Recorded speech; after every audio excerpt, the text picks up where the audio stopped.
প্রিয় শিক্ষার্থীবৃন্দ, ক্লাউড স্কুলের পক্ষ থেকে তোমাদেরকে জানাই স্বাগতম। আমাদের আজকের ভিডিওর টপিক হলো রোমান্টিক কবি জন কিটসের একটি বিখ্যাত কবিতা on first looking into Chapman's Homer. তো চলো শুরু করা যাক। আচ্ছা, শুরুতেই একটু যেটা বলে নেওয়া দরকার সেটা হচ্ছে যে এই কবিতাটি মূলত একটি সনেট, এবং এইখানে কবি তার একটা মজার এবং অনেক আনন্দের একটা উচ্ছ্বাস এখানে প্রকাশ করেছেন। এবং উচ্ছ্বাসটা এইভাবে যে কবি যখন অ্যাকচুয়ালি হোমার হোমার তোমরা জানো যে ক্লাসিক্যাল এজের একজন রাইটার। হোমার যে এপিক ইলিয়াড এবং ওডিসি, সেটার রাইটার হচ্ছে হোমার। এবং এই হোমারের যে বই, যে রাইটিংগুলো, সেগুলো জর্জ চ্যাপম্যান নামক একজন ট্রান্সলেট করেন। এবং তার এই ট্রান্সলেশনটা পড়ার পরে কিটস অনেক বেশি আনন্দ লাভ করেন এবং অনেক বেশি আনন্দিত হয়ে তিনি এই সনেটটা লিখেন। এবং এই সনেটে লিখার পরে লিখতে গিয়ে তিনি যে কথাগুলো এখানে উল্লেখ করেছেন সেইগুলোই অ্যাকচুয়ালি এখানকার মেইন উপজীব্য। তো দেখি কি তিনি বলেছেন। তিনি প্রথমে যে কথাটা বলছেন যে much have I travelled in the realms of gold. তিনি যেটা বলছেন এখানে যেটা হবে যে আই হ্যাভ ট্রাভেলড মাস, এইটাকে তিনি ঘুরিয়ে বলছেন যে মাস হ্যাভ আই ট্রাভেলড, অর্থাৎ আমি অনেক ঘুরেছি, অনেক ভ্রমণ করেছি ইন দ্য রিয়ামস অফ গোল্ড, অর্থাৎ স্বর্ণের রাজ্যগুলিতে বা সোনার রাজ্যগুলিতে। আচ্ছা, এই যে রিয়ামস অফ গোল্ড বা এখানে যে গোল্ড কথাটা, এগুলো অ্যাকচুয়ালি এক ধরনের মেটাফোর এখানে ইউজ করেছেন তিনি। তো এই গোল্ড দিয়ে তিনি যেটা বোঝাতে চাচ্ছেন, বা রিয়ামস অফ গোল্ড দিয়ে তিনি যেটা বোঝাতে চাচ্ছেন, অ্যাকচুয়ালি কবিতার রাজ্য। অর্থাৎ কবি যখন এই কিটস, মানে তার ওই সময়টাতে তিনি কবিতা নিয়ে অনেক বেশি কথা বলতেন এবং কবিতাকে তিনি বেশি প্রাধান্য দিতেন।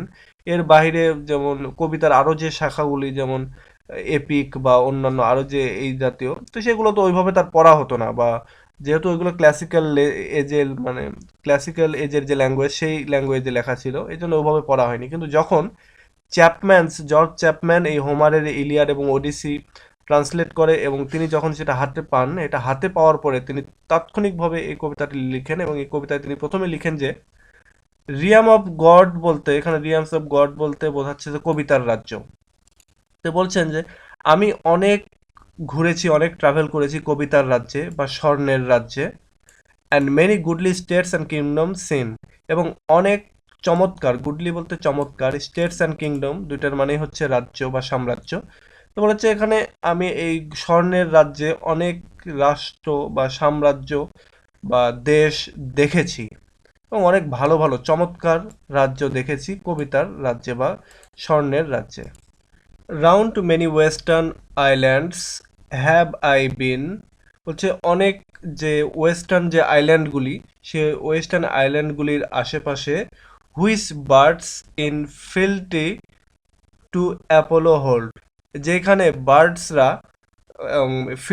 ইনফিল্টি অর্থাৎ আনুগত্যের সহিত থাকে বা আনুগত্য দেখায়, to Apollo, Apollo hold, Apollo হচ্ছে এখানে দেবতা। তো বলা হচ্ছে যে, আর এখানে বার্ডস বলতে বোঝাচ্ছে যে অ্যাকচুয়ালি কবি বা কবি সাহিত্যিক যারা, তারা তাদের কথা বোঝাচ্ছে। বলা হচ্ছে যে এই কবি যেখানে বলছেন যে অনেক রাজ্যে তিনি ঘুরেছেন বা অনেক রাজ্যে ট্রাভেল করেছেন, এবং তিনি আরো বলছেন যে এই রাজ্যগুলি হচ্ছে ওয়েস্টার্ন আইল্যান্ডের আশেপাশে, এবং ওয়েস্টার্ন আইল্যান্ডের আশেপাশেও তিনি অনেক ঘুরেছেন, যেখানে বার্ডসগুলা অর্থাৎ কবিরা অনেক বেশি আনুগত্য দেখায় অ্যাপোলোর প্রতি। অ্যাপোলো বলতে তোমরা জানো যে অ্যাকচুয়ালি যে কবিতা লেখার ক্ষেত্রে বা এপিক ট্র্যাডিশনে অ্যাপোলোর কাছে এই কবিরা অনেক বেশি মানে ইয়ে করে, কি বলে, ইন্সপিরেশন সিক করে। যেমন তোমরা মিল্টনস প্যারাডাইস লস্টে তোমরা দেখবা যে মিল্টন শুরুতেই যে কবিতার যে দেবী, তার কাছে প্রার্থনা করছে যেন তাকে লেখার ইন্সপিরেশন তিনি দেন। এবং এই কিটসে মানে হোমারের ক্ষেত্রেও, হোমারও তার ইলিয়াড লেখার ক্ষেত্রেও এরকম তিনি প্রার্থনা করেছেন কবিতার দেবীর কাছে। তো এখানে তিনি যে কথাটা বলছেন যে আমি অনেক রাজ্যে ঘুরেছি, অনেক মানে অনেক রাজ্য দেখেছি এবং সেখানে ঘুরেছি, এবং পশ্চিমা যে আইল্যান্ডগুলি এর আশেপাশেও আমি যখন ঘুরেছি তখন দেখেছি যে এখানকার বার্ডস বলতে কবি, তো কবিরা অনেক বেশি আনুগত্য দেখায় অ্যাপোলোর প্রতি। আচ্ছা, এরপরে যেটা বলছেন, oft of one wide expanse had I been told। আচ্ছা, এখানে oft বলতে often, তো তিনি বলছেন যে ওফেন মানে প্রায়ই one wide expanse had I been told, যে একটা বড় ধরনের রাইটিং এর কথা আমাকে বলা হতো। অর্থাৎ বড় ধর ওয়াইড এক্সপেন্স বলতে বড় ধরনের কিছু একটা, সেখানে রাইটিং হতে পারে বা খুব বড় কবিতা যেগুলি সেগুলোর কথা বলা হতে মানে বলা হতে পারে। অ্যাকচুয়ালি যেটা হয় যে কিটস নিজেও অনেক বড় বড় কবিতা তিনি লিখতে চেয়েছেন, কিন্তু তিনি যেগুলো লিখেছেন বড় যেগুলো সেগুলো বেশিরভাগই ক্রিটিসাইজড হয়েছে, এবং তার ছোট কবিতাগুলির জন্যই তিনি বেশি বিখ্যাত হয়ে আছেন। এবং সেদিক থেকে তার যে হোমার পড়ার প্রতি একটা আগ্রহ ছিল, কিন্তু তিনি অরিজিনালি গ্রিক ল্যাঙ্গুয়েজটা তিনি পড়তে পারতেন না, যার জন্যই তিনি পরবর্তীতে চ্যাপম্যানের এই ট্রান্সলেশনটা পড়েন। তো সেখানে তিনি বলছেন যে ওয়াইড এক্সপ্যান্স বলতে এই বড় কবিতাগুলির কথা বলছেন, যে প্রায়ই আমাকে বড় কবিতাগুলির কথা বলা হতো। ওয়াইড এক্সপ্যান্স বলতে বড় কবিতা। That deep browed Homer ruled as his domain. আচ্ছা, এইখানে ডিব্রো বলতে জ্ঞানী হোমার, অর্থাৎ অনেক বিজ্ঞ বা উইজডম ওয়ালা লোক হচ্ছে এই হোমার। তো ব্রো বলতে আমরা জানি যে কপালের যে মানে ফাড়োগুলি অর্থাৎ যে ভাঁজগুলি সেগুলোর কথা বলা হচ্ছে। তো জ্ঞানী লোকের যে কপাল অনেক বড় হয় এবং সেখানে ভাঁজ হয়, এরকম একটা মানে ইমাজারি তিনি আঁকতেছেন এই হোমারের। তো তিনি যেটা বলছেন যে ওই জ্ঞানী বা বিজ্ঞ হোমার যিনি রুল করেছেন বা শাসন করেছেন অ্যাজ হিজ ডিমেন। এখানে ডিমেন বলতে এখন যেটা ব্যবহার হয় ডোমেইন মানে আমরা জানি অ্যাড্রেস বা আমরা জানি জমিদার এর জমিদারিত্ব, এটা ঠিক এইটারই সুপার ওল্ড একটা শব্দ হচ্ছে ডোমেইনের সুপার ওল্ড একটা শব্দ হচ্ছে ডিমেইন, যেটা হচ্ছে আগে ব্যবহার হতো। তো এই ডিমেন্স হচ্ছে এক কথা আমরা বলতে পারি জমি বা ল্যান্ড বা রাজ্য। তো এইটা, তো এখানে এই দুইটা লাইনে তিনি যেটা বলছেন যে প্রায়ই আমাকে বলা হতো ওই বিজ্ঞ হোমারের কথা, যিনি তার বড় বড় কবিতাগুলি দিয়ে তার সময়কে শাসন করেছেন।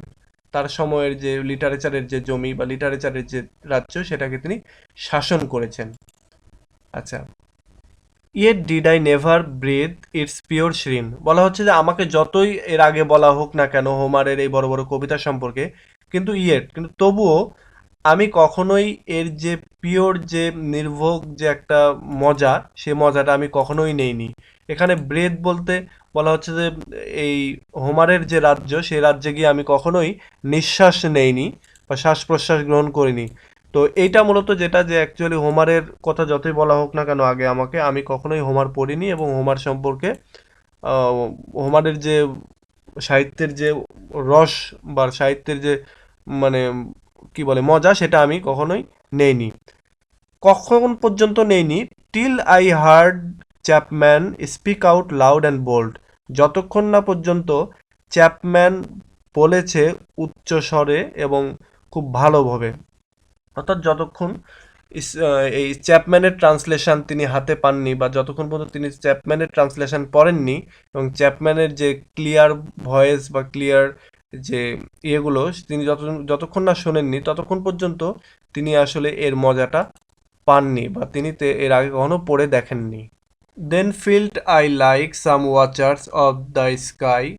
আচ্ছা, তারপরে তিনি বলছেন যে বলছেন যে আমি যখন এই চ্যাপম্যানের ট্রান্সলেশনটি পড়লাম আমার বন্ধুর সঙ্গে, তখন আমার কাছে এরকমটা ফিল হলো যেন আমি সাম ওয়াসার অফ স্কাই। আচ্ছা, ওয়াসার অফ দ্য স্কাইজ বলতে আমরা যেটা জানি যে ঈগল যেটা আকাশের উপর থেকে দেখে।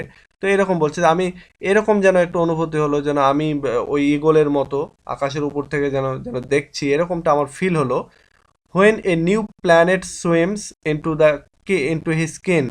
আচ্ছা, যখন সে নতুন মানে জায়গা বা নতুন প্ল্যানেট হচ্ছে দেখে, সুইমস ইনটু হিজ স্কিন, যেখানে সে সে বলতে এখানে আসলে এই ওয়াচার অফ স্কাইস এটাও একটা মানে মেটাফোর। এখানে মূলত তিনি যেটা বোঝাচ্ছেন যে জ্যোতির্বিদ যারা, সেই জ্যোতির্বিদদের মতো আমিও অনুভব করলাম, যে জ্যোতির্বিদরা when a new planet swims into his ken, অর্থাৎ যে জ্যোতির্বিদদের আওতার ভেতরে, কিন বলতে দৃষ্টিসীমার মধ্যে যখন নতুন প্ল্যানেট নতুন গ্রহ উপগ্রহ সুইমস ভেসে বেড়ায়, এইরকমটা দেখার পরে তারা যেরকম আনন্দ পায়, যেরকম তাদের অনুভূতি হয়, আমারও সেরকমের অনুভূতি হলো। আচ্ছা, এই লাইনটা যদি আমি আরেকবার বলি, কবি বলছে যে জ্যোতির্বিদরা যখন একটা নতুন পৃথিবী তাদের দৃষ্টিসীমার মধ্যে, নতুন একটা প্ল্যানেট, নতুন একটা গ্রহ তাদের দৃষ্টিসীমার মধ্যে আসে এবং তারা যখন আবিষ্কার করতে পারে তখন তাদের যেরকম ফিলিংসটা হয়, এই চ্যাপম্যানের হোমার পড়ার পরেও আমার ঠিক সেরকম ফিলিংসটা হচ্ছে। Or like Stuart Cortes, when with eagle eyes he stared at the specific and all his men. আচ্ছা, এখানে যেটা তিনি বলছেন কবি, যে অর লাইক স্টুয়ার্ট কর্টেস, বলছে স্টুয়ার্ট কর্টেস হচ্ছে একজন এক্সপ্লোরার, যিনি বিভিন্ন জায়গায় যেতেন, আবিষ্কার করতেন নতুন নতুন জায়গা।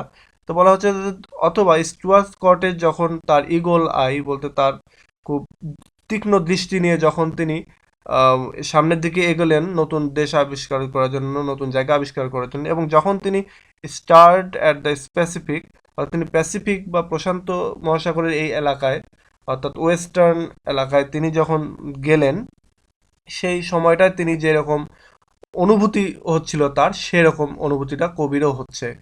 আচ্ছা, and all his men looked at each other, এবং তার সমস্ত লোকগুলি, অর্থাৎ এই স্টুয়ার্ট কর্টেজের সাথে যে লোকগুলি ছিল, তার সেই সব লোকগুলি একজন আরেকজনের দিকে তাকালো উইথ এ ওয়াইল্ড সারমাইজ, একটা ওয়াইল্ড বা বন্য সারমাইজ নিয়ে।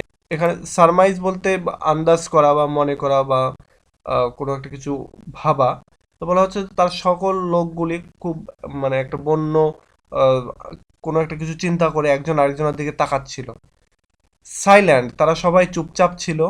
আপন এ পিক অফ ড্যারেন, এবং তারা ছিল সবাই হচ্ছে একটা ড্যারেন, একটা ভূমি, সেই জায়গার নাম, সেই জায়গার একটা পিকে, অর্থাৎ একটা পাহাড়ের ওপরে।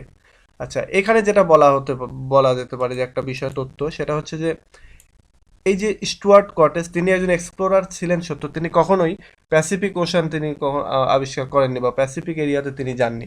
তো এখানে যেটা অ্যাকচুয়ালি যে তথ্য, যে স্প্যানিশ যে এক্সপ্লোরার বিলব, তো এই বলব, এক কথায় এই বলব হচ্ছে অ্যাকচুয়ালি এই জায়গায় যান, এবং এই স্টুয়ার্ট কর্টেজ এর ব্যাপারে তিনি অ্যাকচুয়ালি এখানে যেটা জন কিটস, তিনি এইখানে এই স্টুয়ার্ট কর্টেজটা অ্যাকচুয়ালি ভুলে তিনি ইউজ করেন।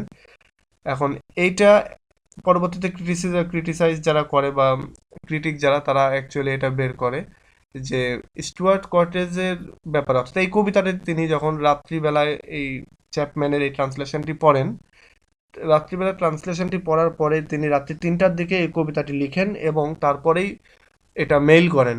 তো এর ফলে কি হয় যে অ্যাকচুয়ালি যেটা হয়েছে যে জন কিটস এই কবিতাটি লেখার আগে অত বেশি ওই যে এই মানে ভৌগোলিক জ্ঞান বা তার যে এই যে আবিষ্কার বা এক্সপ্লোরারের যে জ্ঞানটা, এইটা অ্যাকচুয়ালি ওভাবে তিনি ইয়ে করতে করেন নাই। কিন্তু তারপরেও যেটা হচ্ছে, এটা অনেক ভালো একটি কবিতা, আমরা এই জায়গায় এভাবে নিতে পারি যে স্টুয়ার্ট কটসের কটসকে তিনি ব্যবহার করেছেন, কর্টেসকে অ্যাকচুয়ালি বলবো স্প্যানিশ যে বলবো তার মানে ইনস্টেশন বা তার অ্যাকচুয়ালি ইনস্টেডে তিনি এটা ব্যবহার করেছেন। এবং আরেকটা বিষয় হচ্ছে যে এখানে যে মানে বলবকেই ব্যবহার করা হয়েছে, এটার আরেকটা প্রমাণ হচ্ছে এখানে ড্যারেন, ড্যারেন যে জায়গাটা সেটা হচ্ছে পানামা, যেখানে সেই জায়গা, সেখানকার পানামার একটা পানামা রাষ্ট্রের একটা জায়গার নাম হচ্ছে ড্যারেন, এবং সেখানে অ্যাকচুয়ালি এই গিয়েছিলেন স্টুয়ার্ট কটেজ, তিনি যান নাই কখনো। তো সেদিক দিয়েও এটা নিশ্চিত যে স্টুয়ার্ট কটেজের জায়গায় অ্যাকচুয়ালি বলব হবে। তো এইখানে তিনি অ্যাকচুয়ালি মানে ক্রিটিকদের মতে তিনি অ্যাকচুয়ালি একটা ভুল করেন। তো এই ভুলটা হচ্ছে যে রাত্রি 3টার সময় তিনি যখন লিখেন অ্যাকচুয়ালি ওভাবে তিনি হয়তো বা ইয়ে করতে পারেন নাই। তো এইটা অ্যাকচুয়ালি বলছেন।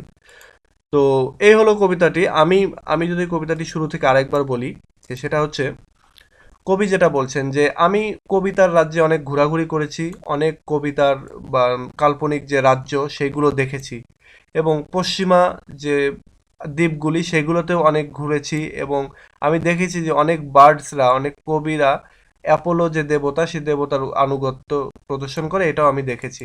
ওফেন মানে প্রায়ই আমি একটা বড় ধরনের কবিতার কথা শুনতাম, আমাকে বলা হতো, এবং আমাকে বলা হতো হোমারের যে বিজ্ঞ হোমারের কথা, এবং সে তার যে লিটারেচার দিয়ে তিনি তার যে রাজ্য শাসন করেছেন, মানে তার যে কবিতার রাজ্য দিয়ে শাসন করেছেন, এপিকের রাজ্য দিয়ে শাসন, এপিক দিয়ে তার রাজ্য শাসন করেছেন, সাহিত্যের রাজ্য, সেটার কথা আমাকে প্রায়ই বলা হতো। কিন্তু তারপরেও আমি কখনোই এই রাজ্যের হচ্ছে নিঃশ্বাস ফেলিনি বা এই রাজ্য ভ্রমণ করিনি। এখানে ভ্রমণ বলতে তো মানে এই হোমারের লিটারেচার বা হোমারের সাহিত্য তিনি তারপরেও কখনো পড়েননি। তিনি পড়লেন কখন? যখন চ্যাপম্যান একটা ট্রান্সলেশন তৈরি করলেন, জর্জ চ্যাপম্যান, তখন তিনি তার ট্রান্সলেশন পড়লেন এবং তিনি তার ট্রান্সলেশনের যে লাউড অ্যান্ড বোল্ড যে তার যে ল্যাঙ্গুয়েজ এবং এলিজাবেথান যে ম্যাগনিটিউড বা এলিজাবেথান যে মানে অনেক গ্রেভ ল্যাঙ্গুয়েজ, সেই ল্যাঙ্গুয়েজে যখন তিনি পড়লেন, তখন তার কাছে ফিল হলো যে তিনি যেন একটা অ্যাস্ট্রোনমাররা যেরকম জ্যোতির্বিদ্যা যেরকম করে নতুন নতুন প্ল্যানেট আবিষ্কার করে, তার মনে হলো তিনিও যেন এরকম গ্রহ আবিষ্কার করে ফেললেন। অথবা তার মনে হলো যে তিনি যেন ওই স্টুয়ার্ট কটেজ বা বল বাও যেটা তার মতো যেন তিনি এই স্পেসিফিক ওশানের মানে ওশান বা স্পেসিফিক ওশান যেন তিনি আবিষ্কার করলেন বা স্পেসিফিক যে জায়গা সেই জায়গা যেন আবিষ্কার করলেন এবং তার সকল মানুষ বা অর্থাৎ তার সাথে যে নাবিকরা ছিল তারা যেন সবাই খুব অবাক হয়ে তাকিয়ে থাকলো এবং হচ্ছে তিনি যেন পৌঁছালেন বা সাইলেন্ট বা চুপচাপ থাকলেন ইন ড্যারেন। ড্যারেন বলতে পানামার একটি জায়গার নাম, বলা হচ্ছে এই পানামার এই জায়গাটা যেন তিনি আবিষ্কার করলেন। তো এই হলো কবিতাটি, যে কবিতায় তিনি যেটা বলছেন যে তিনি কখনোই পড়েননি হোমারকে, কিন্তু যখন চ্যাপম্যানের হোমারটা পড়লেন তার কাছে মনে হলো যে তিনি নতুন একটা কিছু আবিষ্কার করলেন এবং সেটা এতটাই ইম্পর্টেন্ট যেন মনে হচ্ছে যেন তিনি নতুন কোনো গ্রহ আবিষ্কার করলেন অথবা কোনো নতুন ভূমি আবিষ্কার করলেন। তো এই হলো all about on first looking into Chapman's Homer. তো ঠিক আছে বন্ধুরা, আজকে এ পর্যন্তই। পরবর্তীতে আবার নতুন ভিডিও নিয়ে আসবো। টিল দেন, আল্লাহ হাফেজ।